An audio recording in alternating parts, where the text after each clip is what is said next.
when I started the business, I started listening to podcasts. Well, I started listening to entrepreneurial podcasts. And a couple of times I heard this EO mentioned. No idea Mhm. what it was. I just heard it. And so I have this massive task list, short term, medium, long term. And my long term task was explore EO. And of course, that sits months, years at a time. You don't even look at it. And for some reason, I pulled up my long term tasks, 30, 50, 70 tasks. I'm like, what did I think of a year ago? And explore EO. I'm like, I didn't remember. Like, what is this? I'm like, oh, it's a pod. I heard on a podcast. I do a Google search, EO chapters. It's an entrepreneur of something. There's a chapter in Orange County where I lived, so I reached out. I got invited to a social event for new members.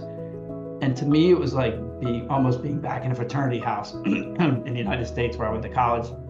In Australia, you don't have fraternities and sororities, and sorry for that.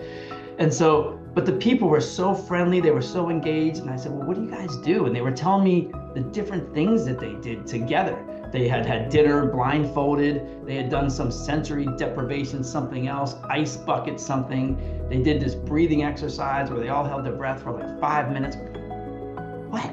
Like, I thought, is this an adventure club or is it a business kind of owners thing? And like, well, it's all the above, but what really struck out at me was how much fun they were having, and everyone has this kind of adventurous spirit, I guess, as a business owner. And so I joined right away, and I was in the EO Orange County for about a year and made tremendous friends, tremendous support. That, as I talked about when I first started the business, those nights where your heart is pounding through your chest, you're not sure if you got enough money to get to a certain spot, or real kind of scary moments.